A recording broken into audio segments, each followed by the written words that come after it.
Once in a while, a video release comes along that I just never thought would happen. And it's not that I was actively thinking, boy, I really want this, but there's just no way it could happen. It's the kind of thing that I never even considered would be possible would happen. Severin Films has released the 1991 incredibly short-lived MTV series The Idiot Box by Alex Winter and Tom Stern on Blu-ray. Yeah, the Idiot Box is out on Blu-ray. If you don't know the Idiot Box, it was on for like 6 weeks back in 1991. It was a half-hour sketch comedy show, but it was sort of a rap. They were presented as wraparounds for music videos. So I loved it when it was originally on. It was unlike anything I'd ever seen. I recorded them all, and then of course I re-recorded them all to take out the videos and commercials. And when you did that, you really only had a 10-minute show because the music videos were roughly 3 minutes apiece, and the commercial breaks were a couple minutes, and you know how the math works. So you have here 6 episodes from 1991 of the original 6-episode run of The Idiot Box, which was a show that was hosted by Alex Winter. He would come out each week on these filmed segments where he would always be post-dubbed, which I always find funny for whatever reason, and he would always just be getting brutalized in some way. He'd be gleefully welcoming you to the show, but something just horrendous would happen to him, either at the beginning or the end of the program. Usually at the beginning, and then at the end you'd see, what was left of him. And in between, there would be all these segments for TV show spoofs and commercial spoofs and weird little sketches and things like that. And it was just insane. It has a crazy opening animation for the same guy who did the Pee-wee's Playhouse, I believe. Opening animation or some animation, claymation, stop motion stuff for Pee-wee's Playhouse and some other things. And you had some celebrity cameos, and you had Ricki Lake in there. You have the Booyah Tribe is in there. Danny Cooksey is in there. John Hawkes was part of the ensemble cast. William Shallard is in one. Lee Arenberg is in it, who I remember seeing him on the Idiot Box, and then later he showed up on Seinfeld. But I'm like, hey, it's the guy from the Idiot Box. And then later he showed up in Pirates of the Caribbean, a couple of them, I believe, and it was like, hey, it's that guy from the Idiot Box.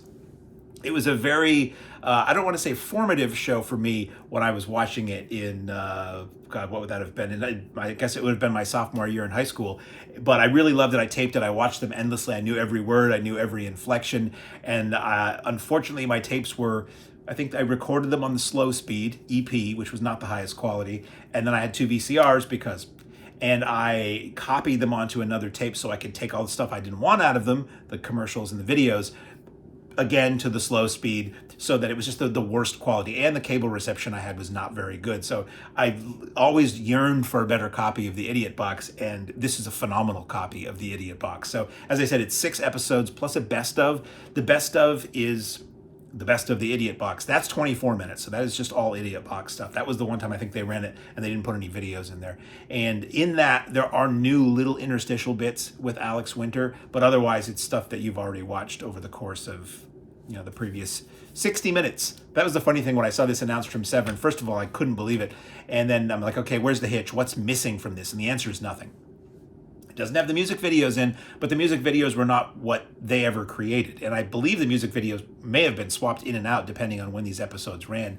But it has everything that Tom Stern and Alex Winter created.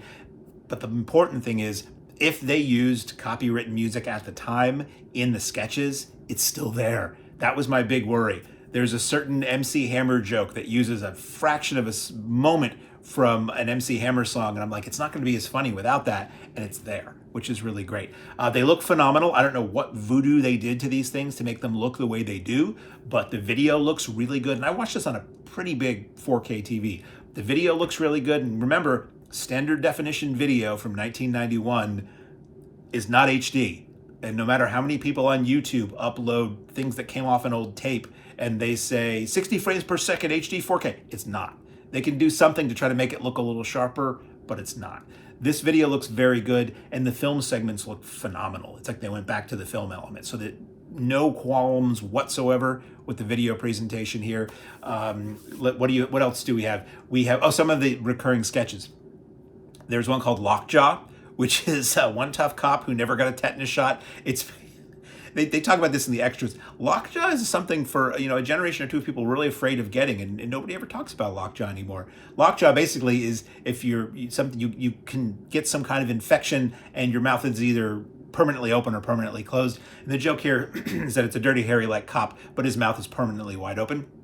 You have Eddie the Flying Gimp from Outer Space, which is a spoof of 50s sitcoms. A lot of the stuff in here is a spoof of very all-American wholesome things, but skewered to a very dark and perverse level. You have Willard Shrek, which is a one-man, sort of predates a lot of what you would see on social media now. It's a very angry guy who works in an overnight shift in a convenience store, and his guests are whoever walks in, and it looks like it's a surveillance camera, and he gets through his shift by just popping caffeine pills and beef sticks, and you can imagine how that goes. You have the Huggins Family, which is a spoof of 80s sitcoms where it's all just like, I think we learned something very important today. Basically, the Huggins Family is every time on the Brady Bunch when the theme got slowed way down and went,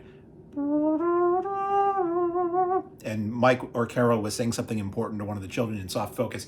The Huggins Family is that features Ricki Lake, and it's shot on the set. That, and I believe Eddie the Flying Gimp, are shot on the set of one of the family's living rooms of 90210.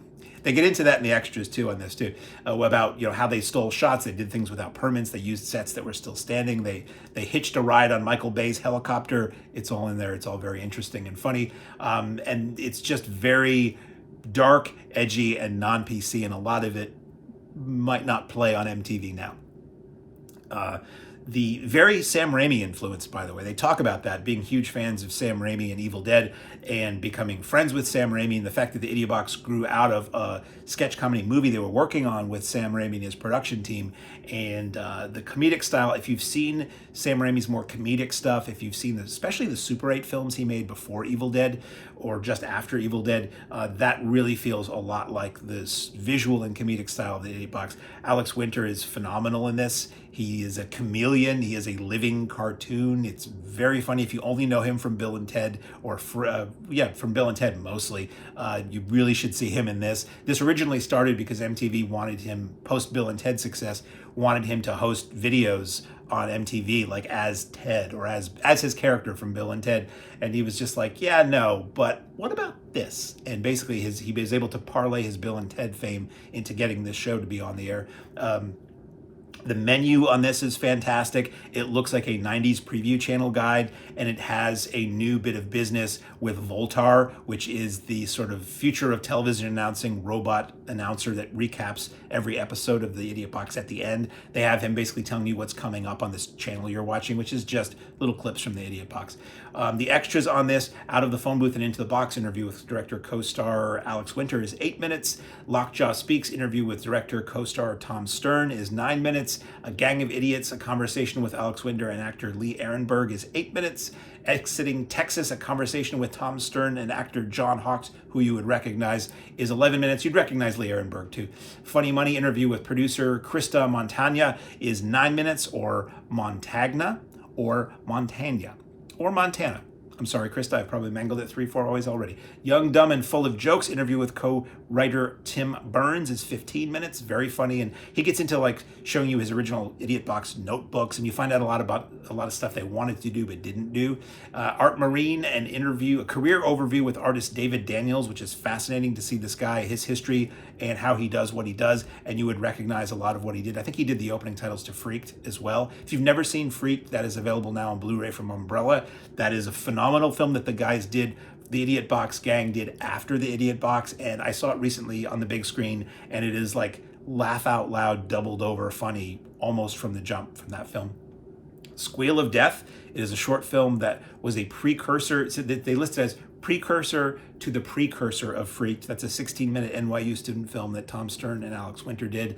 And outtakes, more Willard Shrek. It's basically 2 minutes of color raw footage from one of the Willard Shrek segments. Looks like it's shot on video. They junked it up to look like it was a surveillance camera tape from a convenience store that got recorded over and over and over again. And then you get a 1-minute TV spot, which was a teaser basically for the series with Alex Winter being, again, brutalized, and Lee Arenberg is in it. And he's basically telling you to watch the Idiot Box and why. So the packaging, I bought this from Severin Films during their pre-order. I don't know if you can still get it completely this way. It came with this slipcase. I'm not a slipcase junkie. They're cool if you get them. It's like an extra. I view it really more as an extra layer of protection than I do for the art. But I know a lot of people are crazy about the slips.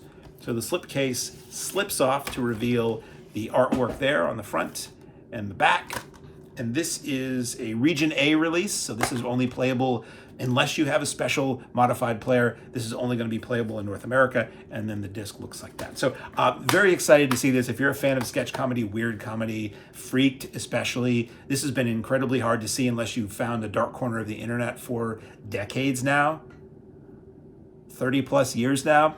It's still funny, and it goes down real easy. Like I was starting to say earlier, I looked at the running time on this, remembering how short these were without the trailers, without the commercials, and it's 98 minutes, 4x3 as it should be, 98 minutes, and it's still really, really funny. So now available on Blu-ray, thanks to Severin Films, is The Idiot Box.